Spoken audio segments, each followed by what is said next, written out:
Hello student, exam গ্র্যাভিটিতে তোমাদের প্রত্যেককে স্বাগত জানাই। আগের দিন আমরা প্ল্যান্ট টিস্যু চ্যাপ্টারটা মানে উদ্ভিদ কলা ডিটেলসে পড়েছি। আজকে যেটা পড়বো সেটা হচ্ছে অ্যানিমেল টিস্যু, যেটাকে বাংলায় বলা হয় প্রাণী কলা। ঠিক আছে, একদম ডিটেলসে পড়বো। অ্যানিমেল টিস্যু থেকে যা যা প্রশ্ন আসে, কীভাবে কোশ্চেন আসে না আসে, এনসিআরটি বেস করে ডিটেলসে পড়বো। তো চলো স্টার্ট করা যাক। আচ্ছা, ক্লাস শুরু করার আগে একটা জিনিস তোমাদের বলে রাখি, এর আগে যে চ্যাপ্টারগুলো হয়েছে না, সেলের কটা ক্লাস হয়েছে? 3টে ক্লাস হয়েছে। ঠিক আছে, তারপরে প্ল্যান্ট টিস্যু। ঠিক আছে, অনেকে মেসেজ করছো, স্যার টেলিগ্রামে বলেছিলেন পিডিএফ দেবে, আপনি মিথ্যা কথা বলেছেন, আপ তো ঝুটা হ্যাঁ স্যার, টেলিগ্রামে পিডিএফ দিচ্ছে না। ভাই সমস্ত পিডিএফ দেওয়া হয়ে গেছে। ঠিক আছে, অ্যাকচুয়ালি ব্যাপারটা হয়েছে সেল চ্যাপ্টারটা পিডিএফে না কিছু সমস্যা এসেছিল, তো আমি সেল চ্যাপ্টারটা সেই জন্য ক্লাস যখন কমই বারবার বলেছি, ক্লাসটা যখন কমপ্লিট হয়ে যাবে, একটা চ্যাপ্টারে পুরো কমপ্লিট হয়ে যাবে, আমি এবার থেকে না তোমাদের প্রত্যেকটা ক্লাসের পিডিএফ দিয়ে দেবো। ঠিক আছে, তো সেল যখন চ্যাপ্টারটা কমপ্লিট হবে তখন পুরো পিডিএফ দেবে বলেছিলাম, এবং ক্লাস ওয়াইজ দিয়েছি, ক্লাস 1, ক্লাস 2, ক্লাস 3 পিডিএফ দিয়ে দিয়েছি টেলিগ্রামে, এবং প্ল্যান্ট টিস্যু যে পড়িয়েছিলাম তারও পিডিএফ দিয়ে দিয়েছি। তো তোমরা ওখান থেকে নোট করতে পারো, প্রিন্ট করতে পারো, যেটা ইচ্ছা করতে পারো। সব থেকে বেস্ট প্রসেস বলেছিলাম যে ক্লাসের মধ্যে নোট বানাও, সব থেকে বেস্ট হবে। তো উল্টাপাল্টা কমেন্ট করার আগে একবার প্লিজ চেক করবে টেলিগ্রাম। আর টেলিগ্রামটা শুধুমাত্র এইসবের জন্য, মানে এইসব তো থাকবেই, আমি যা পড়াবো তার নোট তো আমি দিয়েই দেবো ওখানে, প্লাস ওখানে কুইজ টাইপের অনেক কোশ্চেন পাবে। তারপরে এই যে যা যা কিছু এক্সামের আপডেট আছে না, মানে কবে এক্সাম আছে, কী নোটিশ বেরোচ্ছে, কবে কোন নতুন নোটিশ এসেছে, আমি ডিটেলস সমস্ত আপডেট আমি টেলিগ্রামে দিই। প্লাস এই যে এলপি যে রেজাল্ট আউট হলো তার যে অ্যান্সার কি, 10টা শিফট আছে তো পুরো দিয়ে দেওয়া হয়েছে। টেকনিশিয়ান গ্রেড 3 যে অ্যান্সার কি এসছে সেটা পুরো দিয়ে দেওয়া হয়েছে।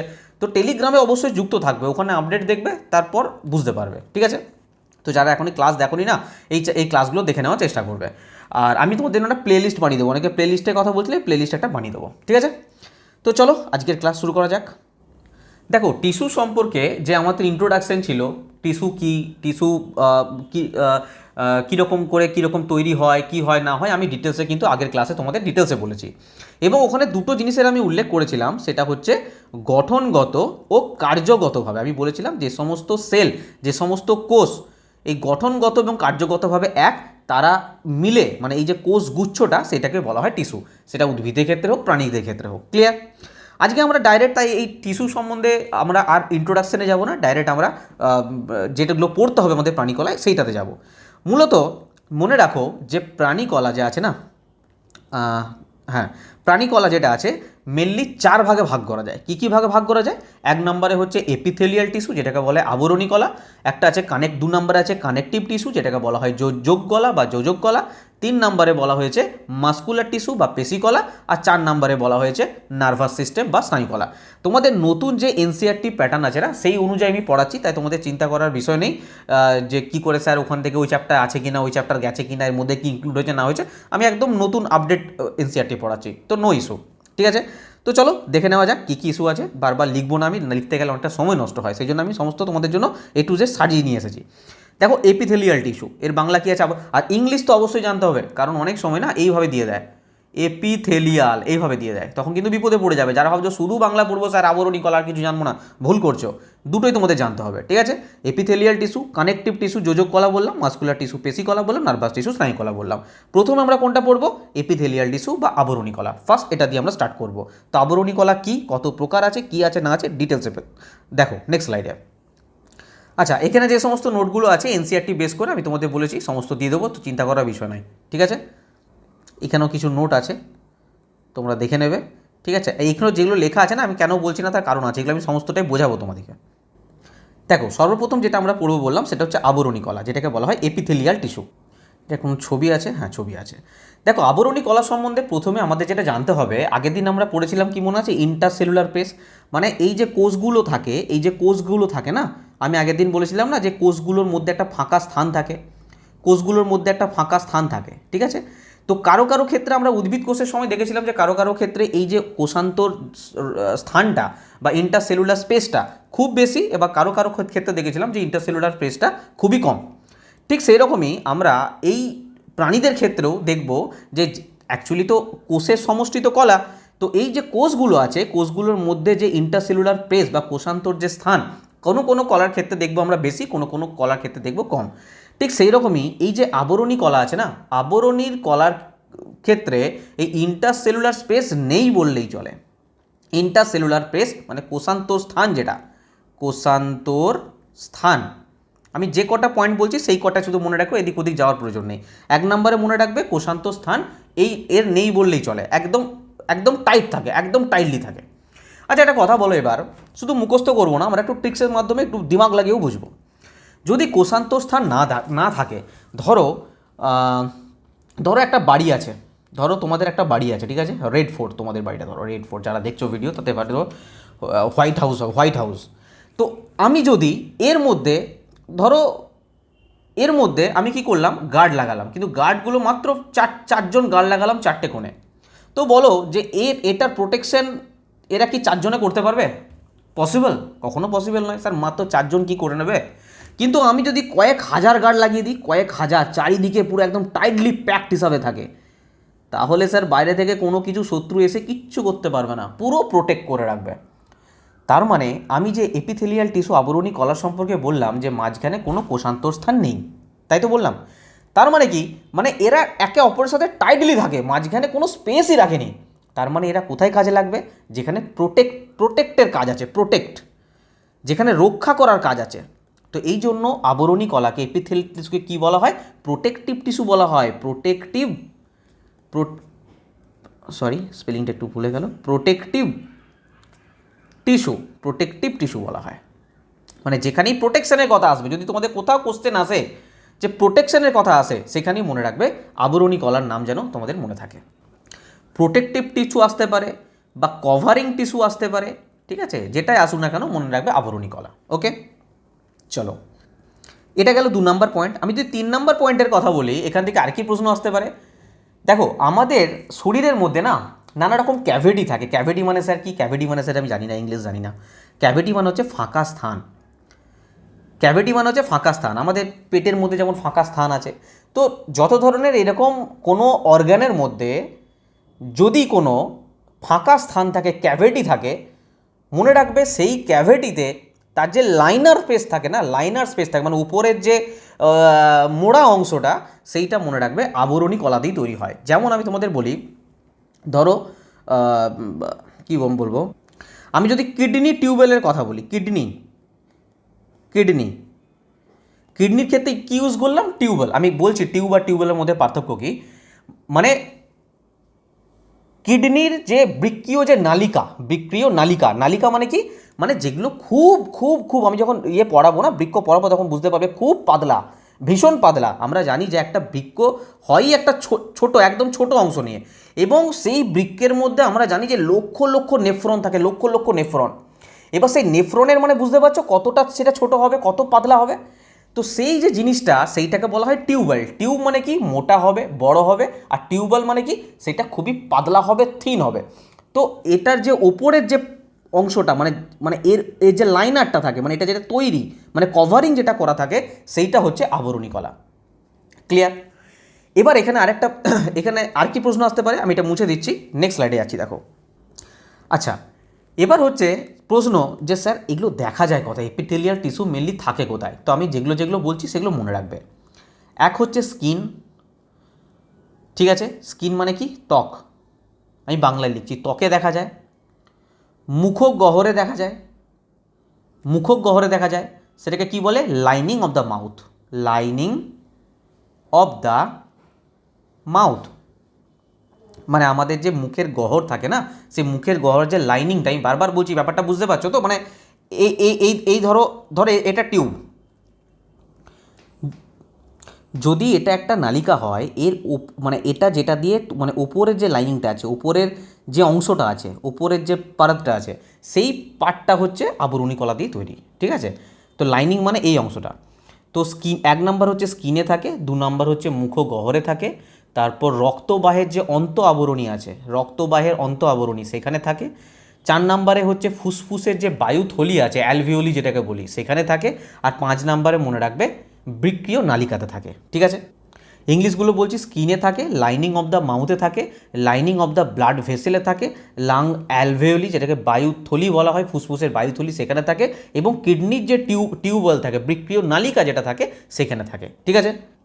কিন্তু প্রবলেম হচ্ছে আমাদের না কোশ্চেন এভাবে দেবে না, আমাদের তাহলে তো কোশ্চেন ইজি হয়ে গেল যে স্কিনে কোন কলা থাকে আমরা বলবো আবরণী কলা, বলবো মুখগহ্বরে কোন কলা থাকে বলবো আবরণী কলা, যদি বলে রক্তবাহের অন্ত আবরণীতে কী কলা থাকে বলবো আবরণী কলা, বায়ুথলিতে কিন্তু এইভাবে কোশ্চেন দেবে না। এই আবরণী কলা না 6টা ভাগ আছে। কটা ভাগ আছে? 6টা ভাগ আছে। কোশ্চেন ওখান থেকে দেয় যে স্কিনে বলো যে এই 6টা ভাগের মধ্যে কোন আবরণী কলা থাকে।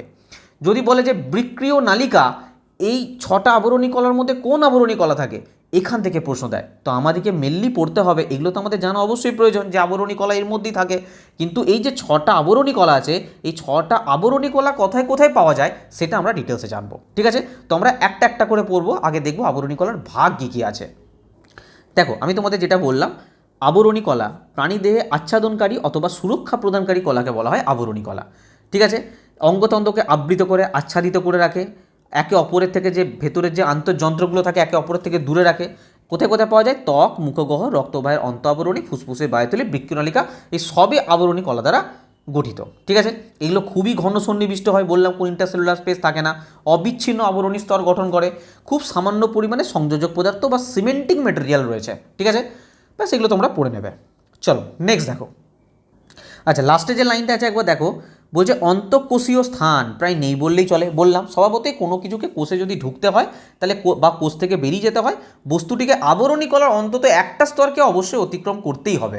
ঠিক আছে, ফলস্বরূপ আবরণী কলা কোষের বিভিন্ন অংশের মধ্যে বিভিন্ন পদার্থের আদান প্রদান নিয়ন্ত্রণে গুরুত্বপূর্ণ ভূমিকা পালন করে। ওকে, চলো নেক্সট লাইন দেখো। দেখো, আমাদের যে সরল আবরণী কলা কথা বললাম মেনলি 6 প্রকার হয়। 1 নম্বর হচ্ছে সরল আয়সাকার আবরণী কলা, যেটাকে ইংলিশে বলা হয় সিম্পল স্কোয়াসমাস এপিথেলিয়াম টিস্যু। 2 নম্বরে হচ্ছে স্তম্ভাকার আবরণী কলা, কলমনার এপিথেলিয়াম টিস্যু। 3 নম্বরে হচ্ছে ঘনাকাকার আবরণী কলা, যেটাকে বলা হয় কিউবয়েডিয়াল এপিথেলিয়াম টিস্যু। 4 নম্বরে আছে স্তরীভূত আয়সাকার আবরণী কলা, যেটাকে বলে স্ট্র্যাটিফাইড স্কোয়াসমাস এপিথেলিয়াম টিস্যু।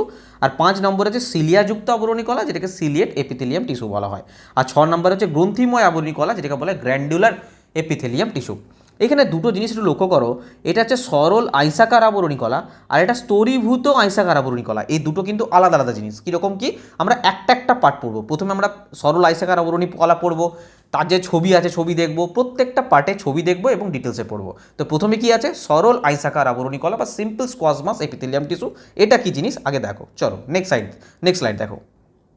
দেখো, সরল আয়সাকার আবরণী কলা এর যে ইংলিশটা আমরা পড়লাম কি বলতো, যে স্কোয়াসমাস, সিম্পল স্কোয়াসমাস এপিথেলিয়াম টিস্যু। এই যে স্কোয়ামা এনসিআরটিতে আছে তাই বলছি কোশ্চেন আসতে পারে। এই যে স্কোয়ামা, SQUAMA, স্কোয়ামা শব্দের অর্থ কি জানো তো? Scale of skin. Scale of skin কথাটা মানে হচ্ছে ত্বকের আঁশ, ত্বকের আঁশ। ঠিক আছে, এটার মানে হচ্ছে এটা। তো এই যে স্কোয়ামা মানে আইসাকার, মানে আঁশের মতো যেটা থাকে, আইসাকার আবরণী কলা।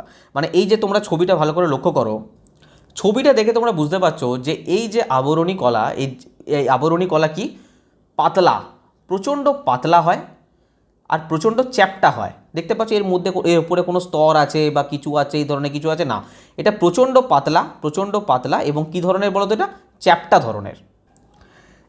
এর কাজ কি আমরা প্রথমেই জানলাম যে আবরণী কলা কি করে, মেনলি দেহের সুরক্ষা করে।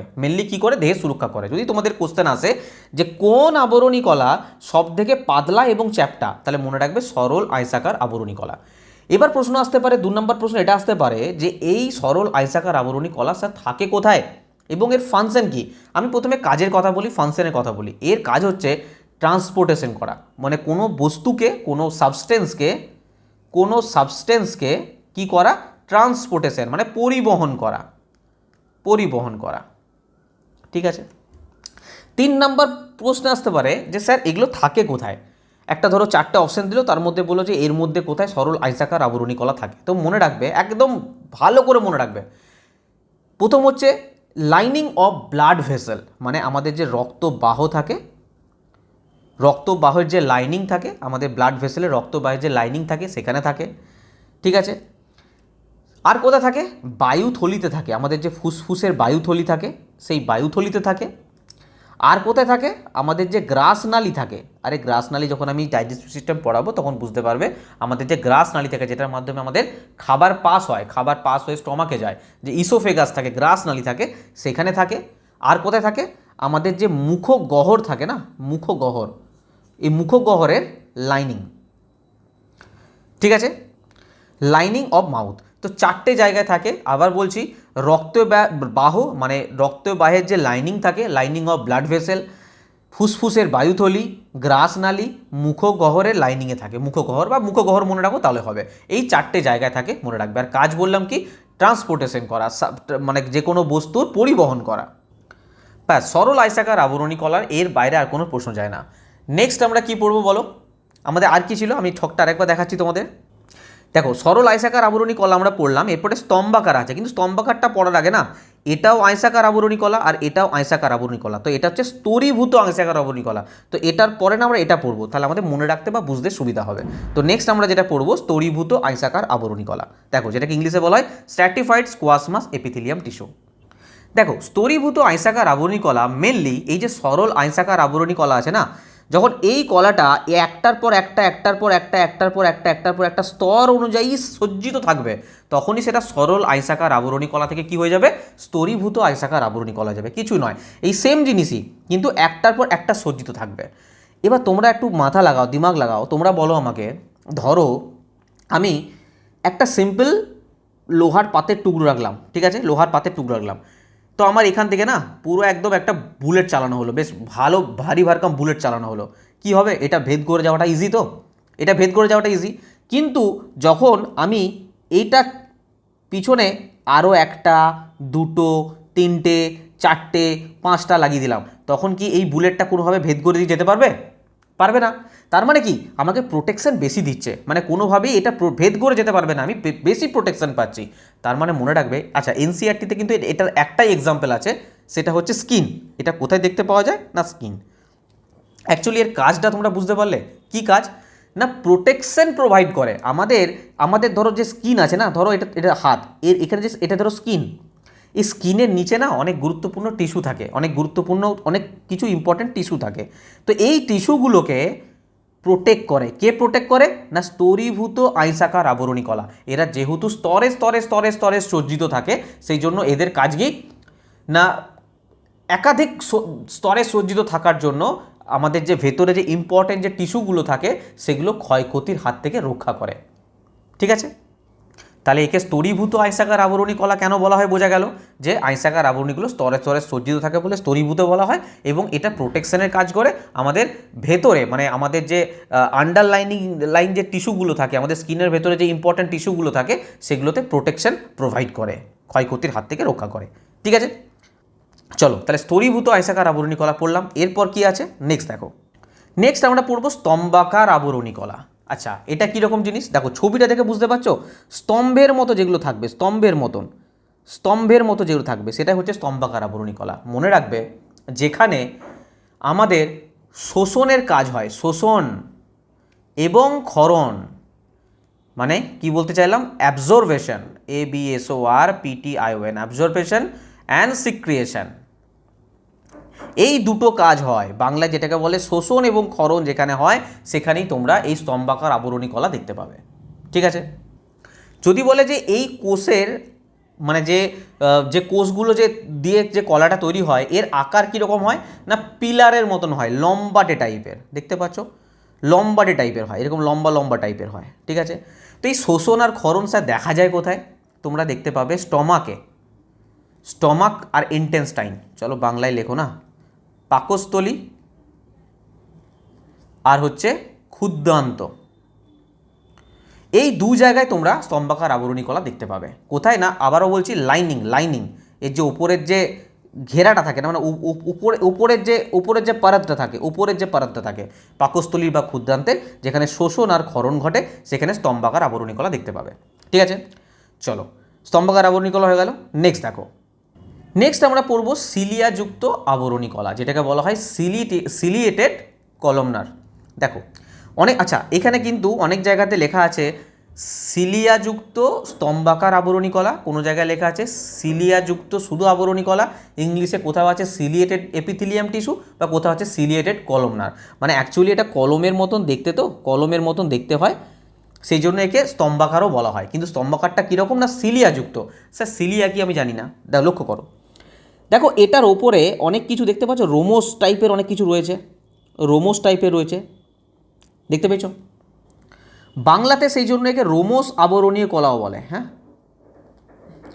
রোমস আবরণী কলাও বলে থাকে। তো ঘাবড়ে যেও না, সিলিয়াযুক্ত বলুক, সিলিয়াযুক্ত স্তম্ভাকার বলুক বা রোমস আবরণী কলা বলুক, ব্যাপার কিন্তু একই। ঠিক আছে, এবার সিলিয়া বোঝার আগে একটা জিনিস তোমরা বোঝো, আমাদের যে ট্রাকিয়া থাকে না, যখন আমি রেসপিরেটরি সিস্টেম পড়াবো তখন বুঝতে পারবে, এই ট্রাকিয়াতে না কি থাকে জানো, এই ট্রাকিয়ার মধ্যে মিউকাস থাকে। মিউকাস স্যার, মিউকাস কি? মিউকাসকে বলা হয় শ্লেষ্মা।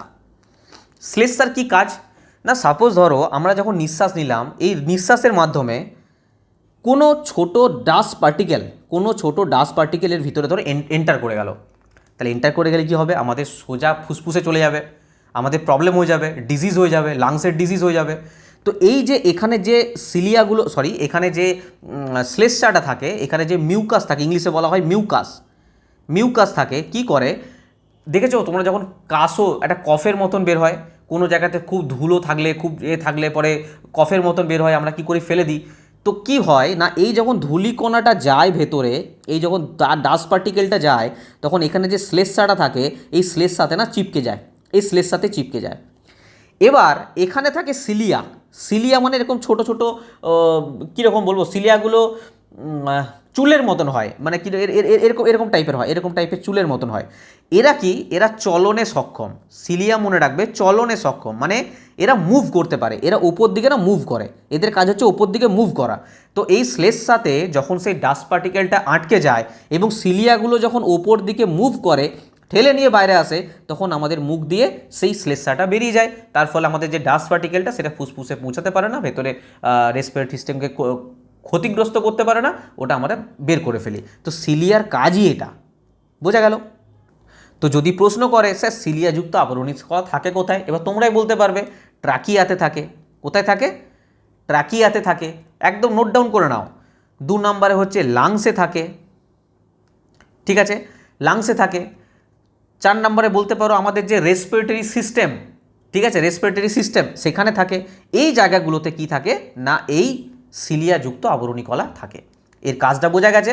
রেসপিরেটরি ট্র্যাক যেটা আছে আমাদের, ট্রাকিয়া বলো এ বলো, এইগুলো কি মুভ করে, ওপরের দিকে সিলিয়াগুলো মুভ করে এবং আমাদের যদি কোনো ক্ষতিগ্রস্ত কোনো ধূলিকণা, কোনো কণা ভেতরে প্রবেশ করে, সেটা বাইরে আসতে সাহায্য করে। এটাই সিলিয়াযুক্ত আবরণী কলার কাজ। ক্লিয়ার? তো সিলিয়াযুক্ত আবরণী কলা হয়ে গেল। নেক্সট আমরা পড়ব কি, ঘনাকাকার আবরণী কলা। দেখো যে কটা আমি পয়েন্ট বলছি না, সেই পয়েন্টটি তোমাদের পড়তে হবে। এটা নয় যে এদিক ওদিক পুরো করবে, কিছু না। যেটুকু পয়েন্ট বলছি, কোথায় থাকে, কিভাবে থাকে, কেমন দেখতে হয়, কাজ কি, দ্যাটস অল, এর থেকে বেশি কিছু নয়।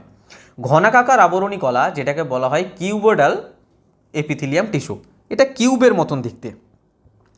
আমরা কিউব পড়েছি না, কিউবের মতন দেখতে হয় এর যে কোষগুলো থাকে।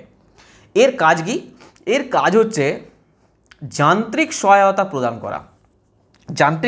প্রদান করা, যেটাকে ইংলিশে বলা হয় কি, মেকানিক্যাল সাপোর্ট দেওয়া। ঠিক আছে, অনেকে না খুব সুন্দর নোট বানাচ্ছ, খুব ভালো লাগছে আমার। আমি যেগুলো বলছি একদম খাতার মধ্যে সুন্দরভাবে নোট বানাচ্ছ, নোট বানিয়ে আমাকে হোয়াটসঅ্যাপে পাঠাচ্ছ, দেখছি মানে খুব ভালো লাগছে। মানে তারা অ্যাকচুয়াল খেটে পরিশ্রম করে পড়ছে। ঠিক আছে, মানে এই পড়াটা না প্রচুর কাজে লাগবে, অনেক কাজে লাগবে, মানে এত কাজে লাগবে না, তোমরা এখন বললে হয়তো বিশ্বাস করবে না। মানে এক্সাম যখন দিতে যাবে না, যখন মোটামুটি আমি যা পড়াবো এখানে তোমাদের 80-90% কমপ্লিট হয়ে যায়, তারপর যদি ওই নোট একবার রিভিশন দিতে পারো না, তার মানে তোমাদের এনসিইআরটি পড়া হয়ে যাচ্ছে। আমি বারবার ওই জন্য বলি যে খাতাতে নোট বানাও, যারা বানাচ্ছে তারও প্রচুর হেল্প পাবে একটা টাইমে, আমার কথা মিলিয়ে নিও। আচ্ছা, এই যে কিউবয়েডাল বা ঘনকাকার আবরণী কলা থাকে কোথায় না, মনে রাখবে আমাদের যে কিডনি থাকে না, কিডনির যে বৃক্কীয় নালিকা, এই কিডনি টিউবালস যেটাকে বলা হয়, বাংলায় বলা হয় বৃক্কীয় নালিকা। ঠিক আছে, আর একটা মেন জায়গা থাকে, সেটা হচ্ছে লালা গ্রন্থি। আমাদের মুখে লালা গ্রন্থি থাকে না, তো লালা গ্রন্থি থেকে লালাটা তো নিঃসরণ হয়। এই যে লালা গ্রন্থি থেকে লালাটা নিঃসরণ হয় এবং একটা ডাক্টের মাধ্যমে, একটা নালীর মাধ্যমে বেরিয়ে আসে না, এই যে ডাকটা, এই যে নালীটা, এর যে উপরের যে অংশটা, মানে এটার যে উপরের পরতটা, সেইটা কিন্তু তৈরি হয় এই ঘনাকাকার আবরণী কলা দিয়ে। ঠিক আছে, তো ভুল করলো কিন্তু ভাববে না যে লালা গ্রন্থি তৈরি হয় ঘনকাকার আবরণী কলা দিয়ে, না। লালা গ্রন্থির যে নালী সেইটার আবরণটা তৈরি করে এই ঘনাকাকার আবরণী কলা। এবং বৃক্ক কিডনি তৈরি হয় না, বৃক্রিয় যে নালিকা সেটা তৈরি হয় কিন্তু এর মাধ্যমে ঘনাকাকার আবরণী কলা। আবারও বলছি, আমি যখন বৃক্রিয় বলছি তখন নালিকা বলছি, যখন লালা গ্রন্থি বলছি তখন নালী বলছি। কেন বলছি টিউব আর টিউবওয়েল, মানে এর সাইজটা এর তুলনায় অনেক বড়, কিন্তু বৃক্কের ক্ষেত্রে অতি ক্ষুদ্র, অতি পাতলা, সেই জন্য একে নালিকা বলে উল্লেখ করছি আর একে নালী বলে করছি। ঠিক আছে, নালী, এটা টিউব আর এটা টিউবওয়েলস। ঠিক আছে, টিউবওয়েল বলতে ওই টিউবওয়েল নয় যেটাতে জল পাম্প করা হয়, ওই টিউবওয়েল নয়। ঠিক আছে, চলো তাহলে ঘনাকাকার আবরণী কলা আমাদের কমপ্লিট হয়ে গেল। নেক্সট আর একটাই বাকি আছে, গ্রন্থিময় আবরণী কলা। আচ্ছা, গ্রন্থি কাকে বলি? আমরা কি পড়েছি? গ্রন্থি পড়িনি এখন, আমরা পড়ব গ্ল্যান্ড।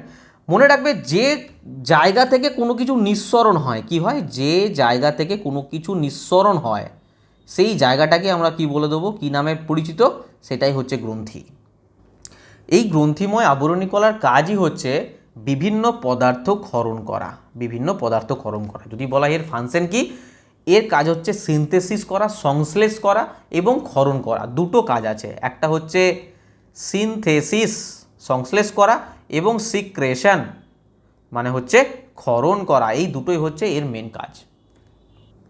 এই গ্রন্থিময় আবরণী কলা কি করে তৈরি হয় বলো তো? কখনো কখনো কি হয় যে আবরণী কলা থাকে না, এই আবরণী কলা ভেতরের দিকে ভাঁজ হয়ে যায়, আর যখনই ভেতরের দিকে ভাঁজ হয়ে যায় তখনই বহু কোষযুক্ত এই গ্রন্থিময় আবরণী কলা তৈরি করে। ঠিক আছে, চলো এর বাইরে এর আর কিছু পড়তে হবে না। তাহলে আমি আরেকবার ছকটায় তোমাদের ফিরে যাই, ওখানে একবার দেখাচ্ছি। আমি তোমাদের কি বলেছিলাম বলো, এই সবগুলো আমরা পড়া হলো কি না? সরল আয়সাকার আবরণী কলা পড়লাম, স্তম্ভাকার আবরণী কলা পড়লাম, ঘনাকাকার আবরণী কলা পড়লাম, স্তরীভূত আয়সাকার আবরণী কলা বললাম, সিলিয়াযুক্ত আবরণী কলা বললাম এবং গ্রন্থিময় আবরণী কলা পড়লাম। ঠিক আছে, এটা কিসের ভাগ গেল? তাহলে আমি একদম প্রথম পার্টটা একবার দেখাই। এই যে ছটা ভাগ, এই ছটা ভাগ কিসের ভাগ? না, আবরণী কলার ভাগ। ঠিক আছে, আমি মূলত কটা কলা বলেছিলাম? 4টে কলা বলেছিলাম। কি বলেছিলাম বলো?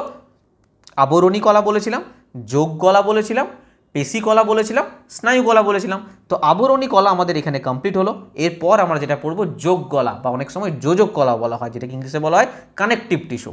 চলো, আচ্ছা, নোট এখানে বরাবর আছে, তোমরা দেখে নেবে। ইংরেজিতে যা যা বলেছি সমস্ত কিছু একদম বাংলা ভাষায় সুন্দরভাবে নোট বানানো আছে। ঠিক আছে, নেক্সট দেখো, এখানে দেখো এই পয়েন্টগুলোর ওপরে পুরো নোট বানানো আছে। কিন্তু আমি এই নোটের বাইরেও কিছু এক্সট্রা জিনিস বলছি, সেগুলো নোট ডাউন করার চেষ্টা করবে। আচ্ছা, আমাদের এনসিইআরটিতে না কিছু ছবি আছে খুবই অস্পষ্ট, তাই আমি অন্য ছবি দিয়ে তোমাদের বুঝিয়েছি, যখন বুঝিয়েছি, কিন্তু আমি এনসিইআরটি ছবিগুলো রেখেছি। দেখো, সলকাকার আয়সাকার আবরণী কলা দেখতে পাচ্ছ, একদম পাতলা, চ্যাপ্টার থিন একদম পুরো। স্তরীভূত, এই যখনই এই সলকাকার আয়সাকার আবরণী কলা স্তরে স্তরে স্তরে স্তরে সজ্জিত থাকবে, যখন সেটা স্তরীভূত হয়ে যাবে, এরকম ছবি দেওয়া আছে এনসিইআরটিতে। নেক্সট স্লাইডে আরও কিছু ছবি আছে, দেখো এখানে ঘনাকাকার আবরণী কলা ছবি দেওয়া আছে, কিউবের মতন শেপ সব। ঠিক আছে, আর এটা স্তম্ভাকার সিলিয়াযুক্ত, এই জায়গায় উপরে দেখতে পাচ্ছ সিলিয়াযুক্ত আবরণী কলা, এখানে সিলিয়াগুলো থাকে উপরে। ঠিক আছে, চুলের মতন। ঠিক আছে, চলো নেক্সট। আচ্ছা, এবার আমরা পড়ব যোগ কলা। আচ্ছা, একটা কথা তোমাদের বলি, আমি না গতকাল একটা পিডিএফ দেখবে তোমাদের ফ্রিতে দিয়েছি আমাদের অ্যাপ্লিকেশন। ফ্রিতে নয়, ফ্রিটা বলাই ভুল আমার, কারণ আমি ভিডিওতে বলেছিলাম যে জিকে গ্রুপ ডি 2022-এ যে সমস্ত কোশ্চেনগুলো এসছে, আমাদের চ্যাপ্টার ওয়াইজ একটা বই ছিল, চ্যাপ্টার ওয়াইজ একটা বাংলা বই ছিল। তো ওই বাংলা বইটা আমি পিডিএফটা ফ্রি করে দিয়েছি, কিন্তু আমি যখন অ্যাপ্লিকেশনে যাই না, অ্যাপ্লিকেশনে পারমিশন না দেওয়ার জন্য ওটার প্রাইস আমাকে 1 টাকা রাখতে হয়েছে। তো এক্সট্রিমলি সরি, আমি কালকেও তোমাদের মেসেজের মাধ্যমে জানিয়েছি যে ওটা আমি ফ্রি বলেছিলাম, কিন্তু বাধ্য হয়ে আমাকে 1 টাকা রাখতে হয়েছে। জানি খুব একটা বিশাল অ্যামাউন্ট নয়, 1 টাকা তোমরা পেমেন্ট করতে পারবে যারা নেবে। তো ওইটাই আর কি, যারা এখনও পর্যন্ত ডাউনলোড করোনি অবশ্যই ডাউনলোড করে নাও। হিস্ট্রি, জিওগ্রাফি, পলিটি, ইকোনমি পুরো চ্যাপ্টার ওয়াইজ সাজানো আছে, খুব সুন্দর পিডিএফ। ঠিক আছে, চলো এখন আমরা পড়বো যোগ কলা। দেখো, আমরা নামটা শুনেই বুঝতে পারছি যোগ কলা, তার মানে কি যোগ করে। স্যার কি যোগ করে? না, অর্গান যোগ করে, বিভিন্ন অঙ্গের মধ্যে যে কানেক্ট করে, কানেক্ট অর্গান, আমাদের বিভিন্ন অঙ্গের মধ্যে যে কানেক্ট করে। এবং আর কি কাজ স্যার যোগ কলার? মনে রাখবে, একটা যান্ত্রিক দৃঢ়তা প্রদান করে, একটা স্ট্রেংথ দেয়, একটা দৃঢ়তা প্রদান করে। মেনলি এই দুটো কাজ মনে রাখবে। আমি যেমন আবরণী কলার ক্ষেত্রে বললাম যে স্যার এদের মধ্যে যে কোষগুলোর মধ্যে যে ইন্টারসেলুলার স্পেস আছে, কোষান্তর যে স্থান আছে, আবরণী কলার ক্ষেত্রে কী বললাম, একদম নেই বললেই চলে, একদম টাইটলি থাকে। কিন্তু যোগ কলার মধ্যে মনে রাখবে এদের মধ্যে যে ইন্টারসেলুলার স্পেস আছে, আমি বাংলায় লিখি কোষান্তর স্থান। আচ্ছা, আমি দেখো ইংলিশে লিখলে আমি সব কিছু বলে দিচ্ছি তোমাদের, ঠিক আছে? তো সেইভাবে কিন্তু প্রবলেম হওয়ার কথা নয়। যে কোষান্তর স্থান থাকে, ভেতরে যে ইন্টারসেলুলার স্পেস থাকে না, এটা কিন্তু অনেক বেশি হয়, ঠিক আছে? অনেক বেশি হয়। আবরণী কলাতে কী ছিল, কম ছিল, এক্ষেত্রে কিন্তু অনেক বেশি হয়। আর একটা পয়েন্ট মনে রাখবে যোগ গলার ক্ষেত্রে, সরি, আমি তো বললাম যে এদের কোষগুলো খুবই শিথিলভাবে থাকে এবং এর মধ্যে কোষান্তর স্থান থাকে। এর মধ্যে আরেকটা জিনিস থাকে, এদের মধ্যে না ধাত্র থাকে। ধাত্র মিন্স ম্যাট্রিক্স। ম্যাট্রিক্স ছাড়া কিন্তু হবে না। যেমন যখন আমরা রক্ত পড়বো তখনও দেখতে পারবে যে এদের মধ্যে না, এদের এই যে কোষগুলো থাকে না, এই কোষগুলো কোনো একটা ধাত্রে থাকে, মানে ফ্লো হতে হয়, তাই না? এমনটা নয়, এটা ভাববে না যে যোগ গলা মানে আমাদের মাথায় শুধু রক্তের কথা আসছে না। যোগ গলা কিন্তু তরলও হতে পারে, আবার কঠিনও হতে পারে, আবার নমনীয়ও হতে পারে, ঠিক আছে? তো যদি কোশ্চেন আসে যে এই 4টে কলার মধ্যে ধরো দিয়ে দিল আমাকে আবরণী কলা, যোগ কলা, পেশি কলা, স্নায়ু কলা, 4টে কলা দিয়ে দিল এবং বলল যে কোন কলার মধ্যে 3টে ফর্মই দেখা যায়, তরলও দেখা যায়, কঠিনও দেখা যায়, নমনীয়ও দেখা যায়, মনে রাখবে কি? বা জেলি জাতীয় দেখা যায়, মনে রাখবে কি? কোনটা মনে রাখবে? যোগ গলা। যোগ গলার মধ্যে 3টে ফর্মই দেখা যায়, তরল, কঠিন, নমনীয়। ওকে, চলো নেক্সট দেখো। যোগ গলা মনে রাখবে ক প্রকার হয় না, 4 প্রকার হয়। 1 নাম্বার প্রকারে আমরা কি বলবো, তরুণাস্থি। কি লিখব? তরুণাস্থি, বা ইংলিশে কি বলা হয়, কার্টিলেজ। 2 নম্বরে মনে রাখবে মেদ কলা, বা ইংলিশে বলা হয় অ্যাডিপোজ টিস্যু। আচ্ছা, আমি ইংলিশগুলো লিখছি কেন, তোকে বারবার বলতে হবে না তোমাদেরকে, কারণ ইংলিশে কিন্তু দিয়ে দেয় অ্যাডিপোজ, তখন কিন্তু বিপদে পড়ে যাবে। বলে স্যার আমি তো বাংলা পড়ে এসেছি, জানি না।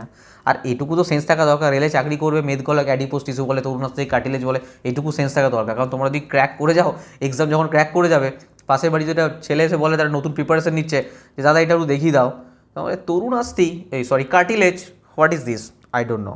তো মনে রাখবে তরুণাস্থি, কার্টিলেজ একই ব্যাপার। তো ইংলিশগুলো জানা খুব প্রয়োজন।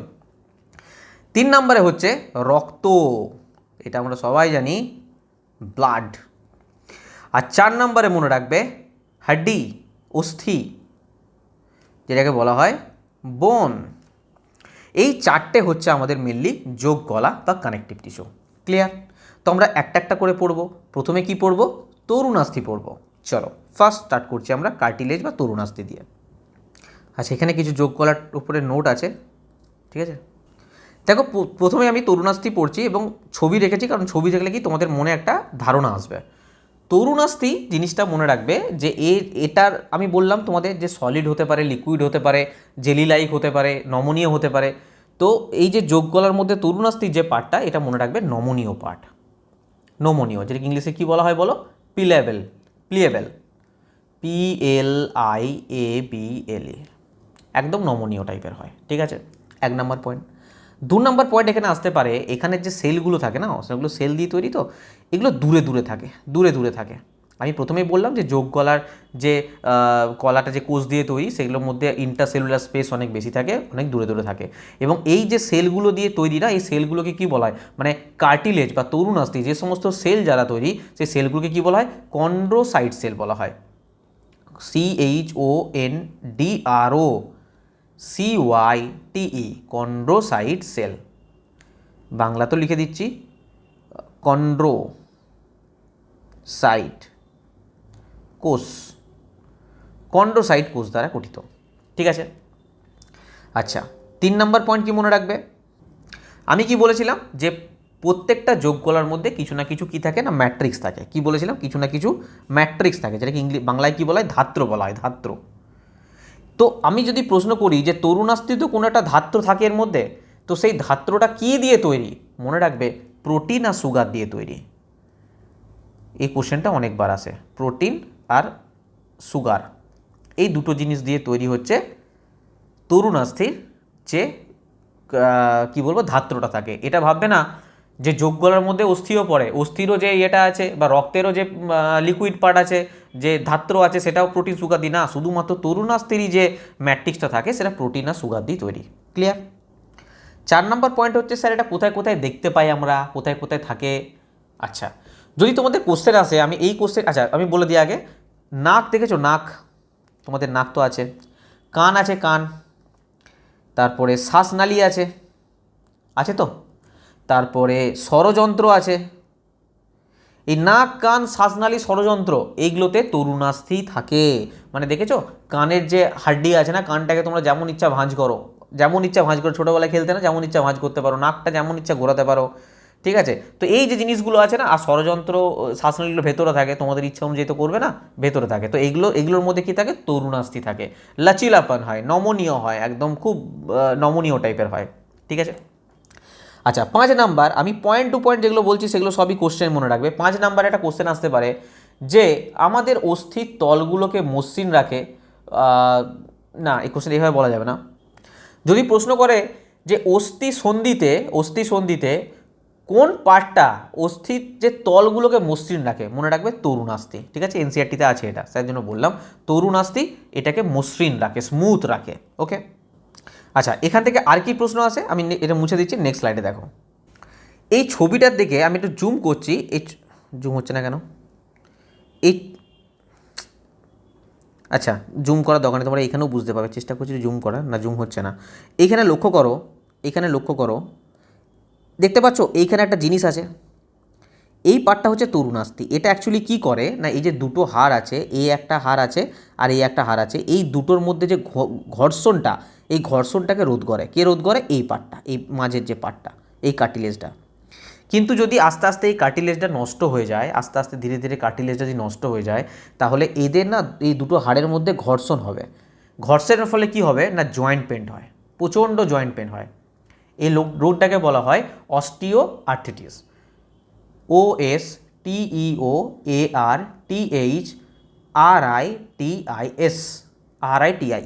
অস্টিও আর্থ্রাইটিস, এই রোগটাকে বলা হয়। মানে কার্টিলেজটা নষ্ট হয়ে যায় এবং এই দুটো হাড়ের মধ্যে ঘর্ষণ হতে থাকে, তার ফলে প্রচণ্ড জয়েন্ট পেন হয়, ঠিক আছে? যদি বলা হয় যে আমাদের কোন যোগগলার মধ্যে কোনো রকম কোনো নার্ভ থাকে না, কোনো রকম কোনো নার্ভ থাকে না, বা কোনো রকম কোনো ব্লাড ভেসেল থাকে না, কোনো ব্লাড ভেসেল থাকে না, মনে রাখবে কার্টিলেজের মধ্যে না কোনো নার্ভ থাকে না, কোনো ব্লাড ভেসেল থাকে না। নার্ভ থাকে না বলে এটাকে কি বলা হয়? অ্যানিউরাল বলা হয়।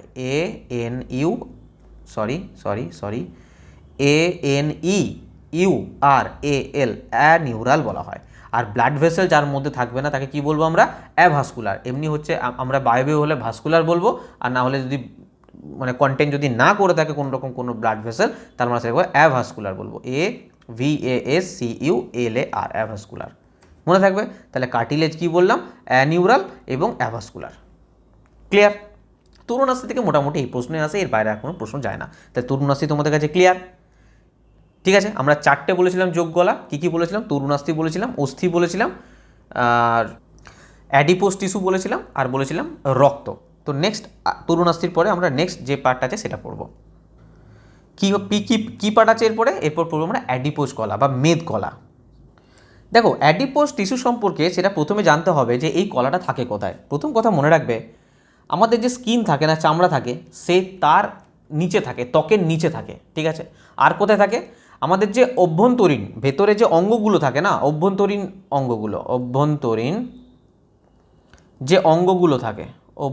যে অঙ্গগুলো থাকে তার মধ্যবর্তী স্থানে, ঠিক আছে? কোথায় থাকে তাহলে বললাম?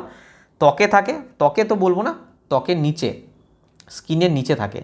আর কোথায় থাকে না, অভ্যন্তরীণ যে অঙ্গগুলো থাকে তার মধ্যবর্তী স্থানে থাকে। কেন?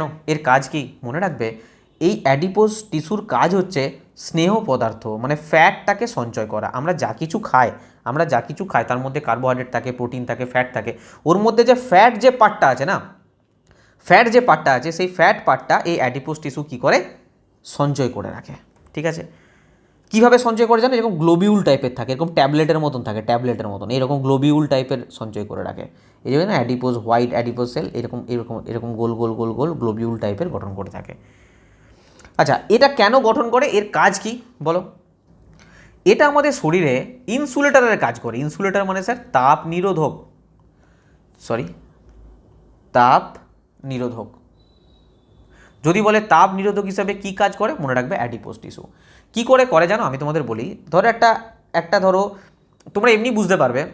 অ্যাকচুয়ালি কী হয় না, স্কিনের নিচে, ত্বকের নিচে যখন এইটা থাকে না, আমাদের শরীরের যে বডি টেম্পারেচার, আমাদের বডি টেম্পারেচার কত বলো, 37°C। তো এই বডি টেম্পারেচারটা মেনটেন করে। তার মানে কি, তাপ নিরোধক কথাটা মানে হচ্ছে, ধরো এটা অ্যাডিপোজ টিস্যু, ধরো এখানে ধরো ফ্ল্যাট গোবিউলগুলো আছে, মানে এখান থেকে তাপ যেতে পারবে না, আবার বাইরে থেকে তাপ প্রবেশ করতে পারে। তুমি ধরো চলে গেছো -10°C টেম্পারেচারে, তখনও তোমার যদি বডি টেম্পারেচার চেক করা হয় না, দেখবে যে এটাই আছে, চেঞ্জ হবে না।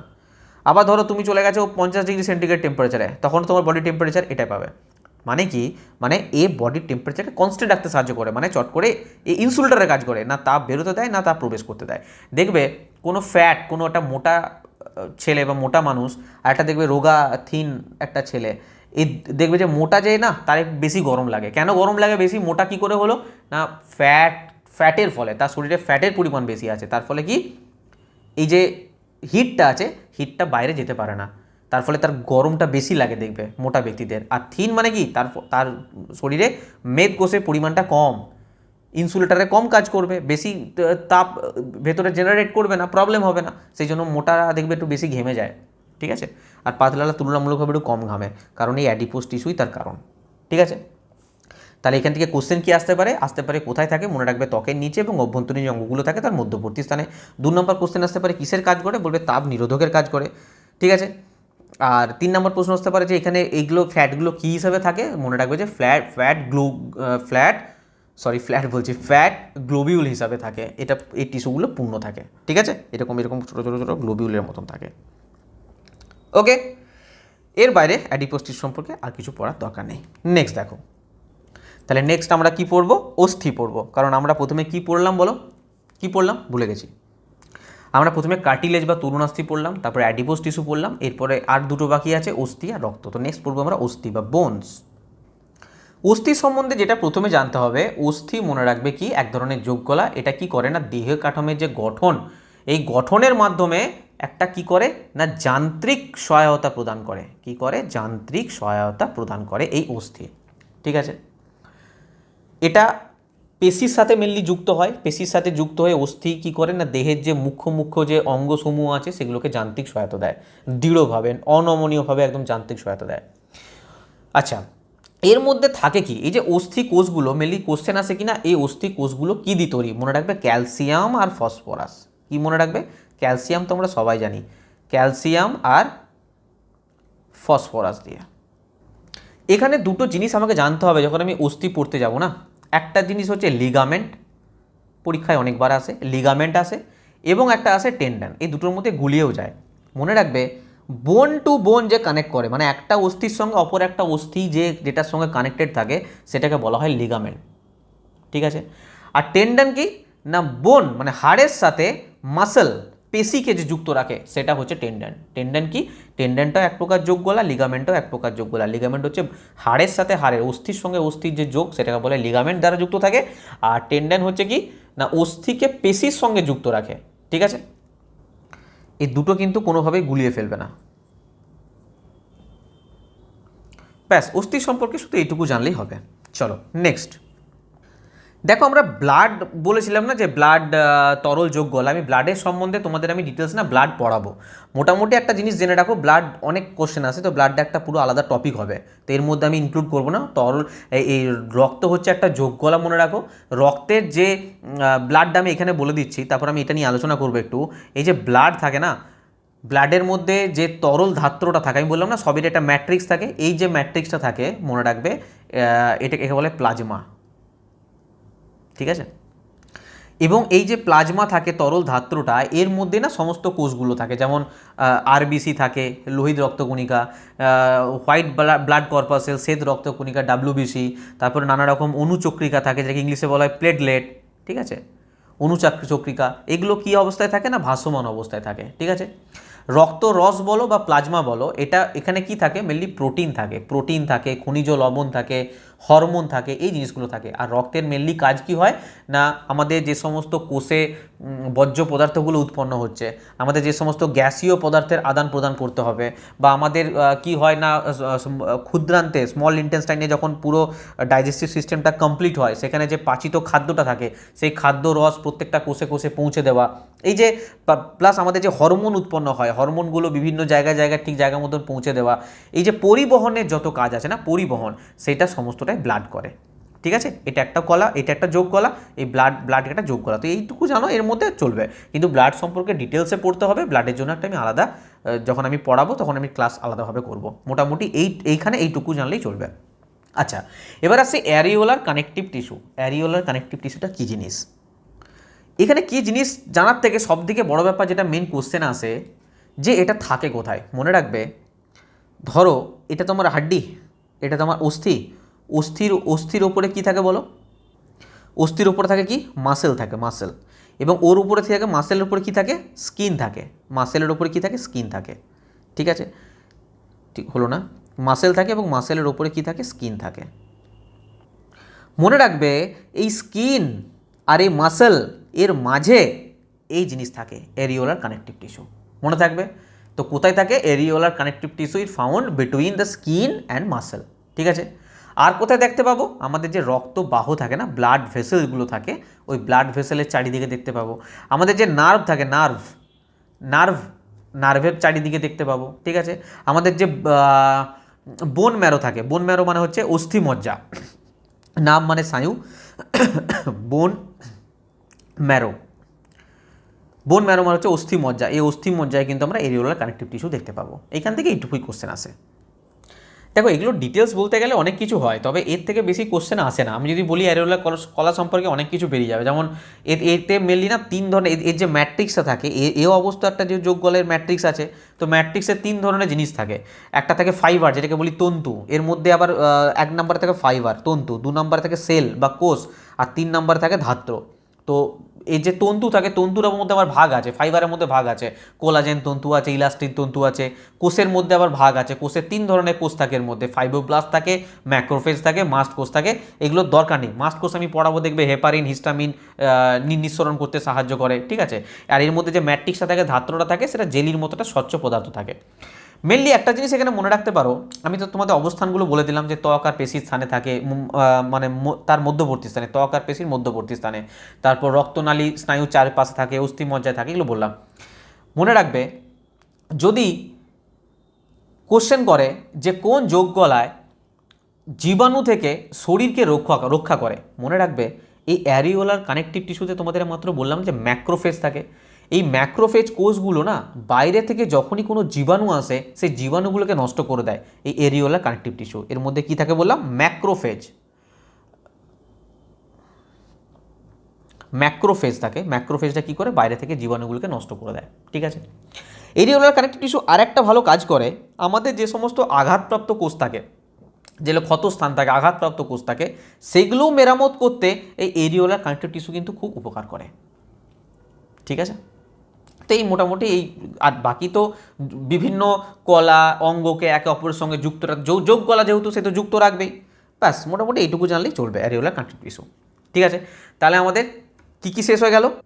আমরা আবরণী কলা পড়ে ফেললাম এবং যোগ কলা পড়ে ফেললাম। আর কি আছে? পেশি কলা আছে এবং স্নায়ু কলা আছে। নেক্সট দেখো, দেখবে এখানে সমস্ত নোট দেওয়া আছে। হ্যাঁ, এখানে সমস্ত কিছু তোমাদের লেখা আছে, যা যা কিছু আছে সমস্ত লেখা আছে। এখানে কিছু নোট আছে, এই নোটগুলো অবশ্যই পড়বে। আমি সমস্ত দিয়ে দেবো টেলিগ্রামে তোমাদের। অনেক মেহনত করে, অনেক করে না এই নোটগুলো বানাতে হয়। মেনলি না এগুলো, আমি যদি এনসিআরটি বইয়ের ছবি তুলে নিয়ে চলে আসতাম না, এনসিআরটি বইয়ে বহুত কিছু লেখা থাকে, তোমরা নিজেরাও দেখবে। এনসিআরটি বই না শুধুমাত্র পয়েন্ট, এগুলো শুধু পয়েন্ট লেখা আছে, পয়েন্ট মানে যেগুলো থেকে অ্যাকচুয়াল কোশ্চেন দেয়। এবার ওখানে না আরও হাবি জাবি অনেক কিছু লেখা থাকে, সেগুলো থেকে কোশ্চেন বেছে নিয়ে আসা। আমি তোমাদের ওই জন্যই বলি, জাস্ট ভালো লাগলে একটা কমেন্ট করে, আমি কমেন্ট সবার পড়ি কিন্তু, মানে এটা নয় আমি রিপ্লাই দেওয়ার টাইম হয় না, তাই রিপ্লাই দেওয়ারও চেষ্টা করবো আমি। তো কমেন্ট আমি সবার পড়ি, ভালো লাগে যখন বলো যে না স্যার কিছু হেল্প পাচ্ছি, খুব ভালো লাগছে, তো তো কোনো প্রবলেম নেই না, সব ভালো লাগে তখন। চলো নেক্সট দেখো, এগুলো এনসিআরটির কিছু ছবি আছে, সেগুলোও দিয়ে দিয়েছি। বিভিন্ন ধরনের আবরণী কলা, বিভিন্ন প্রকারের রক্তকোষ, আমরা এছাড়া আলাদা আলাদা ছবির মাধ্যমে পুরো ডিটেলসটা দেখেছি আমরা। ঠিক আছে, দেখো নেক্সট আমরা পেশি কলা বা মাসকুলার টিস্যু পড়ব। দেখো এখানে প্রথমে যেটা সর্বপ্রথম জানতে হবে যে মাসকুলার টিস্যুর যে কোষগুলো আছে সেই কোষগুলোর আকার কীরকম হয়। মনে রাখবে লম্বাটে কোষ হয়, লম্বাটে টাইপের, লম্বাটে কোষগুচ্ছের সমন্বয়ে গঠিত। এই লম্বাটে কোষগুচ্ছকে কী বলা হয় জানো? পেশিতন্তু বলা হয়। পেশিতন্তু, যেটাকে ইংলিশে বলে মাসল ফাইবার বলা হয়। ঠিক আছে, আমরা যে নাড়াচড়া করি, এই যে আমরা যখন হাঁটি আমাদের দেখবে হাত সামনের দিকে যায়, পা সামনের দিকে যায়, বা দৌড়ায়, বা আমরা যে কোনো মুভমেন্ট করি না কেন, এই যে মুভমেন্টটা করছি, এই মুভমেন্টটা কিসের জন্য করতে পারছি জানো? এই মাসকুলার টিস্যুর জন্য পসিবল। এখানে আরেকটা ইম্পর্ট্যান্ট প্রশ্ন আসে যে এই মাসকুলার টিস্যুতে এক ধরনের প্রোটিন পাওয়া যায়। কি পাওয়া যায়? এক ধরনের প্রোটিন পাওয়া যায়। এই প্রোটিনটার নাম কি? মনে রাখবে কন্ট্রাকটাইল প্রোটিন, CONTRACTILE, কন্ট্রাকটাইল প্রোটিন। কন্ট্রাকটাইল, দেখো এটা না বাংলাতেও আসতে পারে কিন্তু, হ্যাঁ এটা এনসিটিতে সংকোচনশীল লেখা আছে, আবার সংকোচনশীল প্রোটিন, কিন্তু আমার মনে হয় যে এটাই পরীক্ষাতে দেবে ম্যাক্সিমাম, কন্ট্রাকটাইল প্রোটিন বা সংকোচনশীল প্রোটিন। এটার মাধ্যমে কি হয় যে আমরা যে নাড়াচড়া করি, এই যে পেশিকলা, তার জন্যই তো আমাদের না দেহে যে নাড়াচড়া করি, সমস্ত কিছু করি, সংকুচিত করি, মানে আর কন্ট্রাকটাইল পেশি কিসের জন্য? কন্ট্রাকটাইল যে প্রোটিনটা কিসের জন্য? যে আমরা যে কন্ট্রাকশন করছি, রিল্যাক্স করছি, আমরা যতক্ষণ না একটা পেশি সংকুচিত হচ্ছে, শিথিল হচ্ছে, সংকুচিত হচ্ছে, শিথিল হচ্ছে, ততক্ষণ পর্যন্ত আমরা মুভ করতে পারবো না, নাড়াচড়া করতে পারবো না। তো কন্ট্রাকটাইল প্রোটিনের কাজই হচ্ছে ওটা, যে তুমি একবার মুভ করতে পারো, একবার সংকুচিত করো, একবার শিথিল করো, কন্ট্রাক্ট করো, রিল্যাক্স করো। এইভাবে আমরা কি করে এক স্থান থেকে অপর স্থানে যাই। এখানে দু ধরনের পেশি দেখা যায়, না অ্যাকচুয়ালি দু ধরনের পেশি বলবো না, পেশি কলার কটা ভাগ রয়েছে, আমি এটা মুছে দিচ্ছি, আমি নেক্সট স্লাইডে যাচ্ছি। দেখো এখানে ভাগটা দেখানোর আগে আমি দুটো জিনিস নিয়ে একটু আলোচনা করব। একটা হচ্ছে পেশিকলা, দু রকম পেশি থাকে, দু রকম থাকে। এক নম্বরে হচ্ছে ঐচ্ছিক পেশি, ভলেন্টারি মাসল, ঐচ্ছিক পেশি। একটা ইনভলেন্টারি মানে অনৈচ্ছিক পেশি, অনৈচ্ছিক পেশি। যদি বাংলা কিছু ভুল লিখে থাকি অবশ্যই বলবে। ঐচ্ছিক পেশি মানে হচ্ছে যেটা আমরা ইচ্ছা মতো নাড়াচড়া করতে পারি, যেমন আমরা হাত তুলতে পারি, আমরা পা তুলতে পারি, আমাদের যে কোনো পেশি যখন আমরা ইচ্ছা মতো নাড়াচড়া করতে পারি সেটাকে বলে ভলেন্টারি মাসল বা ঐচ্ছিক পেশি। আর অনৈচ্ছিক পেশি কি? যেটা আমরা ইচ্ছা মতো নাড়াচড়া করতে পারি না, যেমন যেমন আমাদের হৃৎপিণ্ড যে চলে, হৃৎপিণ্ড যে চলে, হার্ট যে চলে, হার্ট হার্ট হার্ট চলে, আমরা চাইলে কি বন্ধ করতে পারবো? এ ভাই হার্ট বন্ধ হয়ে যাবি, বাদ মে চলনা, ऐसा এরকম কি করতে পারবো? আমরা পারবো না। সেখানে অনৈচ্ছিক পেশি কাজ করে। বোঝা গেল? এই দুই ধরনের জিনিসটা মাথায় রাখবে। এবার আমি তোমাদের পেশিকলার ভাগ দেখাচ্ছি। দেখো এখানে আরেকটা টার্ম তোমরা জেনে রাখবে, স্বরেখো আর অরেখো, এটাও কিন্তু বলে, হ্যাঁ স্বরেখো আর অরেখো। স্বরেখো পেশি কোনটা? স্বরেখো পেশি হচ্ছে যেটা ঐচ্ছিক পেশি বললাম না, সেইটা হচ্ছে আমাদের স্বরেখো পেশি। আর অরেখো পেশি হচ্ছে যেটা অনিচ্ছিক। তো ঘাবড়ে যেও না, অনিচ্ছিক বলুক বা স্বরেখো অরেখো বলুক, যেন বুঝতে পারো। আর স্বরেখো পেশির সাথে আর একটা জিনিস তোমরা মনে রাখবে, এই যে কোষগুলো হয় না, স্বরেখো পেশির যে কোষগুলো হয়, এটা দীর্ঘ হয়, দীর্ঘ এবং নলাকার টাইপের দেখতে হয়, নলাকার।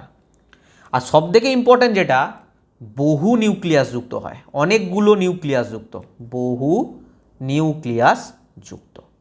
ঠিক আছে, চলো নেক্সট। পেশিকলা মূলত তিন প্রকার হয়। ঠিক আছে, আমি এইভাবে লিখবো না, এইভাবে লিখি। পেশিকলা মূলত তিন প্রকার হয়। একটা হচ্ছে স্কেলিটাল, মানে যেটা কঙ্কালতন্ত্র হয়, মানে আমরা যে হাত পা নাড়াচ্ছে করছি সেটা স্কেলিটাল। দু নম্বরে হচ্ছে স্মুথ, আর তিন নম্বরে হচ্ছে কার্ডিয়াক। স্কেলিটাল মানে আমি তোমাদের বললাম যেটা আমরা ইচ্ছা মতো হাত পা নাড়াতে পারি, মানে এর মধ্যে ভলেন্টারি মাসেল দেখা যায়, তার মানে ঐচ্ছিক পেশি দেখা যায়। এই পার্থক্যটা শুধু মনে রাখো, তাহলেই হবে। এই স্মুথ, এটা দেখো এখানে একটা জিনিস বলে রাখি, এই স্কেলিটাল, আচ্ছা ওটা পরে বলছি। স্মুথ যে মাসেলটা হয় না, স্মুথ মাসেল কি হয় না, আমাদের ইচ্ছা অনুযায়ী কোনো কিছু করতে পারি না, এটাও কিন্তু অনৈচ্ছিক, এটাও কি অনৈচ্ছিক। আর কার্ডিয়াক, কার্ডিয়াক মানে আমাদের যেটা হার্টে পাওয়া যায়, হৃদয়ে পাওয়া যায়, সেটা কি? ওটাও অনৈচ্ছিক, ওইটাও অনৈচ্ছিক। এই একটা প্রশ্ন আসে। সেকেন্ড প্রশ্ন আসতে পারে, স্কেলিটাল যে আমাদের মাসকুলার টিস্যু আছে সেটা শেপ কীরকম হয় না, সিলিন্ড্রিক্যাল হয়, সিলিন্ড্রিক্যাল টাইপের হয়। ঠিক আছে, যদি বলে স্মুথ, স্মুথ কিন্তু মনে রাখবে আমাদের যে এনসিআরটি আছে না, এনসিআরটি কিন্তু স্পিন্ডেল আকারে দিয়েছে, স্পিন্ডেলের মতন হয়, এই যে আকারটা হয় স্পিন্ডেলের মতো। আর কার্ডিয়াকেরও হয় সিলিন্ডারের মতো। ঠিক আছে, তিন নাম্বার পয়েন্ট মনে রাখবে, স্কেলিটাল যে মাসকুলার টিস্যু, এটা আমাদের কোথায় পাওয়া যায়? আমাদের পুরো বডিতেই পাওয়া যায়। আমরা যে যে যে জায়গাগুলো হাত পা যত জায়গায় নাড়াচ্ছি, যা যা যা মুভমেন্ট করতে পারছি, সব জায়গায় দেখা যায়। কার্ডিয়াকটা বললাম আমাদের কোথায় দেখা যায়? হার্টে দেখা যায়। আর স্মুথ কোথায় দেখা যায়? মনে রাখবে ইউরেটার। ইউরেটার, ইউরেটারের বাংলা কি? মূত্রনালী। আর কোথায় দেখা যায়? ইন্টেস্টাইনে দেখা যায়, অন্ত্রে দেখা যায়, অন্ত্রে, ইন্টেস্টাইনে দেখা যায়। তাহলে এই দুই জায়গায় দেখা যায় স্মুথ। আর কার্ডিয়াক বলে দিলাম। আমি আরেকবার রিপিট করছি, ভালো করে শুনবে, আরেকবার রিপিট করে দিচ্ছি। পেশিকলা 3 প্রকার: স্কেলিটাল, স্মুথ, কার্ডিয়াক। ঘাবড়াবার কিছু নেই। স্কেলিটাল হচ্ছে আমাদের শরীরে যেসব জায়গায় আমরা নাড়াচড়া করতে পারি, ঐচ্ছিক পেশি থাকে, সেখানে স্কেলিটাল দেখা যায়, যেটাকে আমাদের শেপ হচ্ছে সিলিন্ড্রিক্যাল শেপ। সিলিন্ড্রিক্যাল শেপ মানে কি? মানে লম্বাটে টাইপের হয়, বেলুনাকার টাইপের হয়।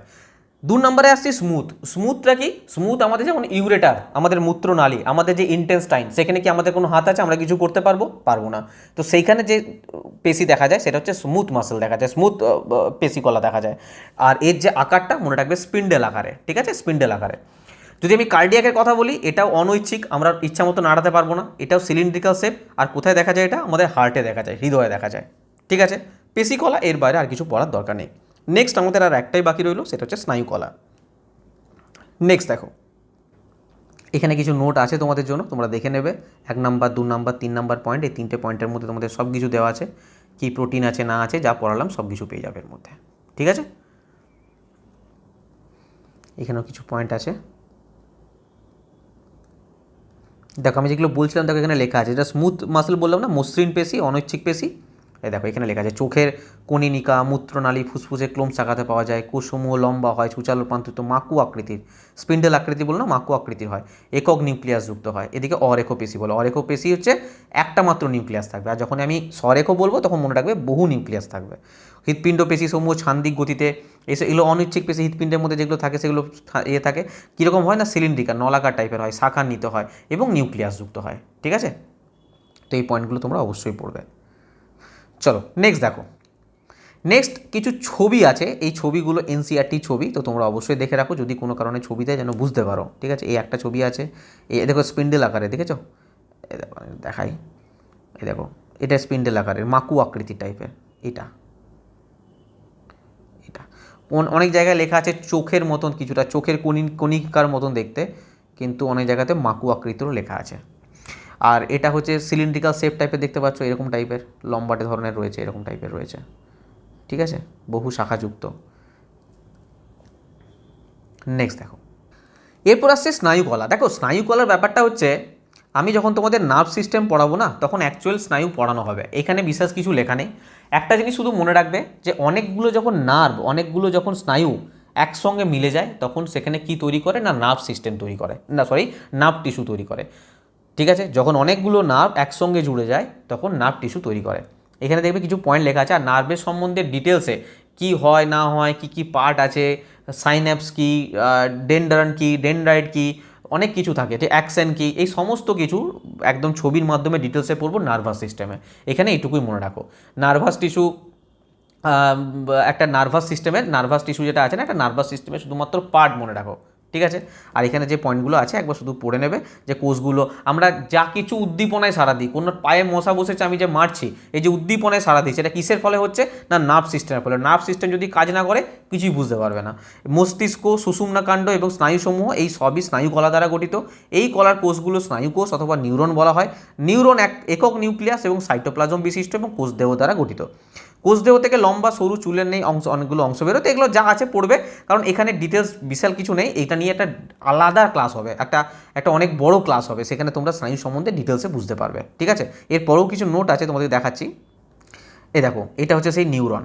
আর সত্যি কথা বলতে কলা মানে প্রাণী কলা থেকে মেনলি যে কোশ্চেন আসে না, মানে বলতে পারো 99% যা কিছু কোশ্চেন আসে না, পুরোটাই আসে আবরণী কলা থেকে। এটা হচ্ছে মেন পার্ট, হ্যাঁ, আবরণী কলা। আর বাকি যেগুলো আছে আমরা পরে সমস্তটাই ডিটেলসে পড়তে হবে, যেমন ব্লাড সম্পর্কে ডিটেলস পড়তে হবে, নার্ভাস সিস্টেম সম্পর্কে ডিটেলস বলতে হবে। ওগুলো আর কলা থেকে কোশ্চেন আসবে না, ওগুলোর কোশ্চেন আলাদা হয়, সেগুলো আমরা দেখবো পরে, ঠিক আছে? তখন এই ছবিটার সম্পর্কে ডিটেলসে জানবো, এক একটা পার্টকে পড়তে হবে। এখন শুধু এইটুকু জেনে রাখো যে হ্যাঁ, প্রাণী কলার মধ্যে স্নায়ু কলা একটা শুধুমাত্র পার্ট, আর মেন আমরা জিনিস পড়ে নিচ্ছি আবরণী কলা, ঠিক আছে? বাকি সমস্তটাই পড়েছি আমরা, তার মধ্যে এই পার্টগুলোকে আলাদা করে পড়তে হবে। ক্লিয়ার? এখানেও দেখবে কিছু কিছু নোট আমি করে দিয়েছি। আচ্ছা, পুরো চ্যাপ্টারটা যেটা পড়লাম না আমরা এনসিইআরটি বেস করে, তার থেকে কিছু বলতে পারো একটা সামারি করে দিয়েছি যে আমরা কী কী পড়লাম। তো এই পয়েন্টগুলো তোমরা একটু পড়ার চেষ্টা করবে, মানে যতটা পড়লাম সেটার একটা সামারি বলতে পারো একটা পেজের মধ্যে এনসিইআরটি বেস করে আমি করেছি। এটা তোমাদের খুব হেল্প করবে, ঠিক আছে? এগুলো আর বারবার বলছি না, কারণ আমরা প্রত্যেকটা পার্টি পড়েছি, এখানে ফালতু আর সেটা রিপিট করার প্রয়োজন নেই। জাস্ট তোমাদের যখন রিভিশন দেবে না, এই পেজটা খুব কাজে লাগবে, ঠিক আছে? আরেকটা কথা, এইটা থেকে দেখো ব্যাপারটা হচ্ছে যে আমি এমসিকিউ বা প্রিভিয়াস ইয়ার কোশ্চেন যে 2025-26 এসেছে গ্রুপ ডিতে, আমি এটা থেকে করাতে চাই, কিন্তু প্রবলেমটা হচ্ছে আমি একটা বই রেডি করছি, তোমরা জানো, যে ম্যাথের এবং সায়েন্সের জন্য, যেটা শুধুমাত্র গ্রুপ ডি 101টা শিফটের ওপরে। তো ওই বইটা রেডি হওয়ার পর বুঝতে পারবো কতগুলো কোশ্চেন আছে না আছে। এখন ওই 101টা শিফটের থেকে খুঁজে পাওয়াটা খুব ডিফিকাল্ট হয়ে যাচ্ছে, কারণ আমার কাছে পুরোটা ইংলিশে আছে, আমার কাছে বাংলা কিছু নেই। আমাদের কাজ চলছে মোটামুটি, কাজ শেষের দিকেই প্রায়, তো আসার পরে আমি বুঝতে পারবো। তো আমি আজকে দেখলাম যে কলা থেকে বেশি কিছু কোশ্চেন নেই, আমি জাস্ট 4-5টা কোশ্চেন পেলাম, ওই 4-5টা কোশ্চেন আমি তোমাদের জন্য নিয়ে এসেছি। গ্রুপ ডি রিসেন্ট যে 2025-26 এলো, তো সেই কোশ্চেনগুলো একবার তোমরা দেখে নাও, নিজেরা অ্যান্সার দেওয়ার চেষ্টা করো।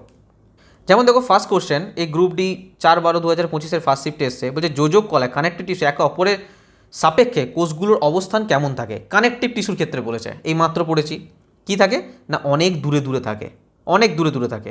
ঠাসাঠাসিভাবে কার থাকে না আবরণী কলার ক্ষেত্রে ঠাসাঠাসি থাকে, এদের জন্য দূরে দূরে থাকে।